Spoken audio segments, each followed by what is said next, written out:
Climate change is one of the gravest challenges facing humanity. In the space of 2 centuries of industrial development, human civilization has changed the chemistry of the atmosphere and oceans with devastating consequences. Scientific studies identify that the world is on track for a global temperature increase of 4 degrees Celsius by century's end. Environmental change of this kind is unprecedented for our species and threatens the collapse of global food production, mass species extinction, the acidification of oceans, multi-metre sea level rise, and storms and droughts of growing ferocity. Businesses and corporations are central to climate change. Businesses are major contributors to escalating greenhouse gas emissions, but also offer innovative ways to decarbonise our economies. In this paper, Daniel Nyberg and I explore the process by which large global businesses translate climate change into practice.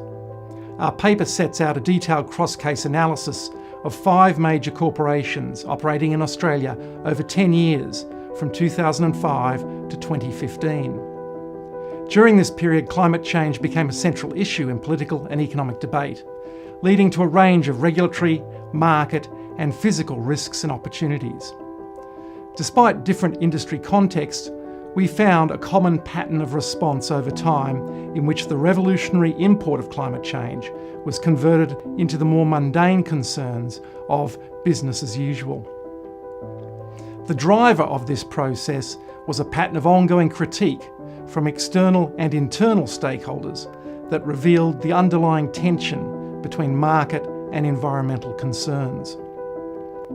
We identify 3 phases in this process of translation.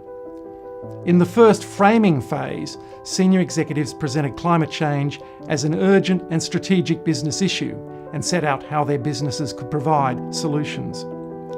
In a second localising phase, these initial framings were made relevant by implementing practices of improved eco-efficiency, green products and services, and promoting the need for climate action.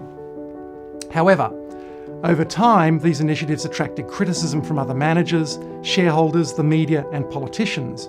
And in a third normalising stage, climate change initiatives were wound back and market concerns prioritised. Our paper contributes to research on business and the natural environment by identifying how and why corporate environmental initiatives deteriorate over time. In particular, we highlight how the role of critique continuously reveals the tensions between the demands of grand challenges like climate change and more basic business imperatives of profit and shareholder value. More specifically, we highlight the policy limitations of relying on market responses to the climate crisis. We need to imagine a future that goes beyond the comfortable assumptions of business as usual. Our paper thus addresses an inconvenient truth for management scholars: the folly of over-dependence on corporations and markets in addressing one of the gravest threats to our collective future.